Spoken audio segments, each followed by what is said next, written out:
Les solutions existent, certaines sont connues, mais d'autres, à mon avis, et c'est important de le dire, ne sont pas encore connues. Ou plus exactement, il existe, comme toujours dans la recherche, une batterie de possibilités qui doivent être explorées. Certaines solutions ne tiendront pas la route, et d'autres, au contraire, s'avéreront beaucoup plus intéressantes que ce qu'on imaginait. Enfin, les solutions immédiates. La solution immédiate, premièrement, c'est de conserver un peu l'eau, de faire en sorte de l'en consommer moins là où on le peut, et donc de la traiter comme une ressource beaucoup plus rare qu'on l'imaginait, de manière à ne pas consommer les stocks, notamment dans des bêtises. Aujourd'hui, bien entendu, on culpabilise beaucoup des enfants des écoles, les gens avec le robinet du lavabo qu'on laisserait couler. Bon, enfin, on peut quand même se brosser les dents tous les jours, il n'y a aucun problème, on peut prendre une douche ou deux tous les jours. On doit tirer la chasse quand on va au cabinet, contrairement à ce que certains idéologues écologistes nous racontent.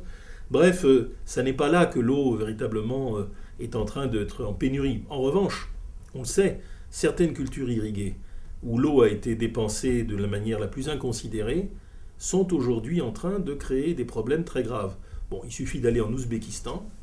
On voit que l'Ouzbékistan a été transformé, c'était l'idée stalinienne, la spécialisation. Donc l'Ouzbékistan n'a fait que du coton. Des vergers, des régions d'arbres fruitiers qui étaient magnifiques et qui sont chantés par les poètes persans, ont été arasés pour le coton, le coton, le coton. L'Ouzbékistan est devenu le premier producteur mondial aujourd'hui de coton. L'utilisation des ressources en eau a desséché complètement, pratiquement il n'y a plus de nappe phréatique. Le niveau des lacs comme la mer d'Aral et le lac Balkach, qui est alarmant, a bien sûr à voir avec ces politiques d'irrigation inconsidérées. Et donc là on le voit, il faut reconvertir, ce qui n'est pas simple, l'économie cotonnière de l'Ouzbékistan. Mais dans un pays beaucoup plus développé et qui n'est pas censé faire de grandes bêtises, l'Amérique, eh bien nous constatons que l'extension des cultures, notamment extensives, dans des régions sèches, amène à un pompage de la nappe phréatique qui est de plus en plus inquiétant. La grande nappe Ogallala, au centre des États-Unis, se vide.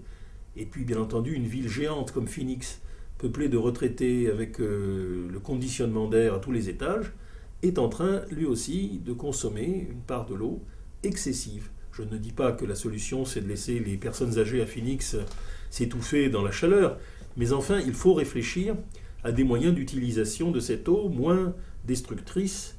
Et puis, nous le savons bien, nos agriculteurs dans le sud-ouest, avec les maïs, dans le midi aussi, ils arrosent beaucoup, et bien entendu, beaucoup plus que les gens qui ne font pas attention au robinet du lavabo.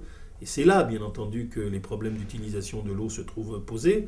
Bien entendu, je ne propose pas de rendre les agriculteurs clochards et de leur demander d'arrêter leur activité productrice.